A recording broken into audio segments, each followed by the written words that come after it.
Hi, Cedars Christian College. My name is Sam. I'm part of the pastoral team at Lighthouse. Thank you so much for having me. I would have loved to have been there in person with you today. Instead, we're hanging out via a projector screen, but that's okay. And so I'm coming at you right from my lounge room. It's a stunning morning. It's going to be good. We're going to have some fun. But hey, last time I spoke at Cedars, it was a great time. But you know what? There was a year 7 guy sitting right in the center front, and I'll tell you right from the start, he was fast asleep. Oh, legit, I'm getting going, and he's like in the front row, and it's like, whoa, okay. Real awkward, but hey, if you're here this morning, this afternoon, wherever you're watching this, I hope you're feeling alive, I hope you're feeling awake, and I hope you are well in November 2020, school year nearly done. And we're going to have some fun this morning. But hey, before we launch into what I want to talk to you guys about this morning, I'd love to pray for you all, and we'll get cracking. Does that sound pretty good? I can't hear you anyway, but we'll pray, so it'll be good. God, I just thank you so much for every single Cedars Christian College student. God, you care for them so much. You have an incredible plan for their life. And I just pray that maybe something I say this morning from your word, the Bible, it's just going to really encourage them and speak into their situation. Holy Spirit, I just pray you just be encouraging people this morning, and I just pray we can just learn something from you, God. We just thank you so much for how much you love us. In your name, amen. Amen. Okay, well, this morning or this afternoon or whenever you're watching, I'm going to be talking about I am the good shepherd. Now, it's my understanding that you guys have been going through the 7 I am statements in the Gospel of John.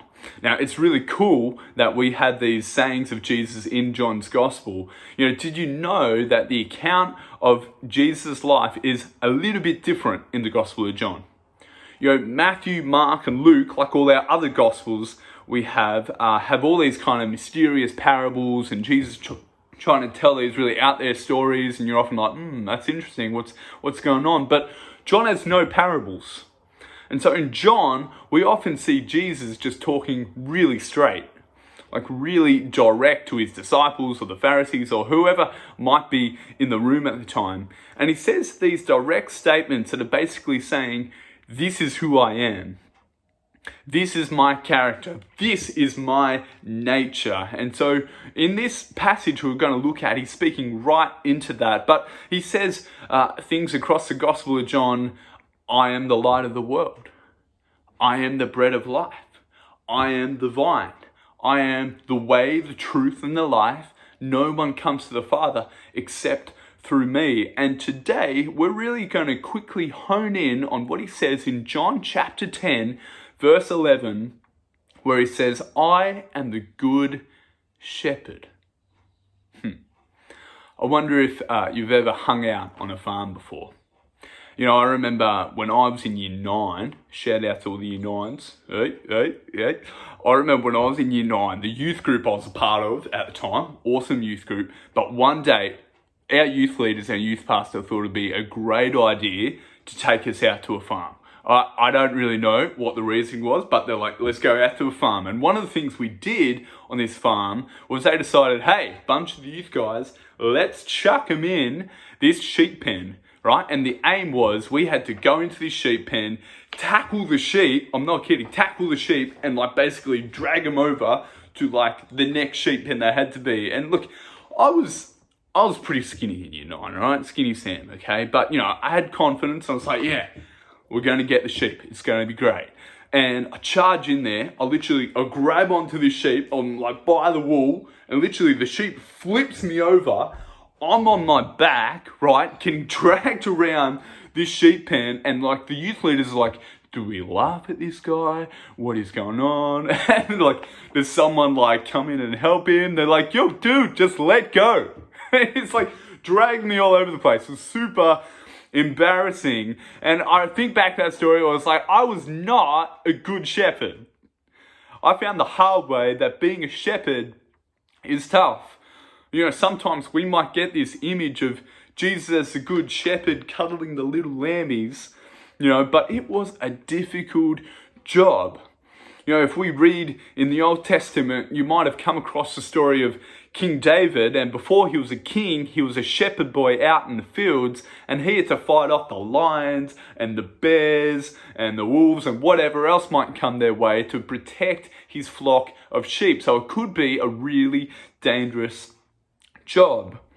The image of a shepherd also gets used in the Old Testament to describe the leaders of Israel.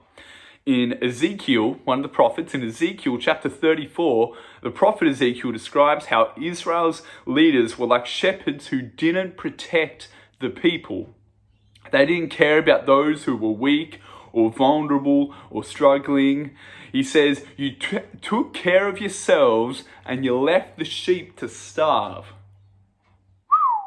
Brutal stuff. And so back in John's gospel, we think back to the people in John's community who were first reading this gospel that he's writing, and these images of shepherds would have been very familiar to them. Right before Jesus starts talking about being the good shepherd, we have him talking about, hey, in this life, there's a thief, the enemy comes to steal, kill, and destroy, but I've come to give you life and life to the full. And he then follows it up with going, I am the good shepherd. So these people in this community are quite likely aware of Ezekiel's description of the shepherd leaders of Israel who allowed the people to suffer and go through immense hardship. They've just read about Jesus' description of thieves coming to steal, kill, and destroy. And so we see this incredible contrast then in John chapter 10, beg my pardon, here of how Jesus describes himself as the good shepherd. Let's read in John chapter 10, verse 11 to 16. I am the good shepherd. The good shepherd sacrifices his life for the sheep. A hired hand will run when he sees a wolf coming. He will abandon the sheep because they don't belong to him and he isn't their shepherd. And so the wolf attacks them and scatters the flock. The hired hand runs away because he's only working for the money and doesn't really care about the sheep. I'm the good shepherd. I know my own sheep and they know me. Just as my Father knows me and I know the Father. So I sacrifice my life for the sheep. I have other sheep too that are not in this sheepfold.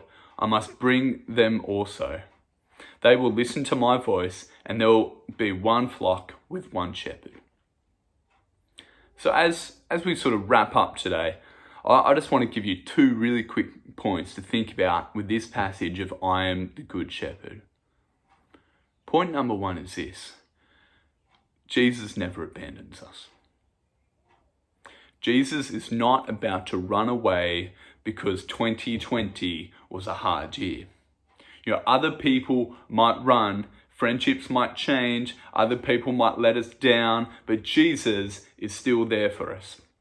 The psalmist in Psalm 27 verse 10 takes this to a whole new level where they say, even if my father and mother abandon me, the Lord will hold me close. God cares about you so much. He hasn't given up on you yet, and he's not going to give up on you. Jesus is the good shepherd who cares about his people, cares so deeply about you, God's people.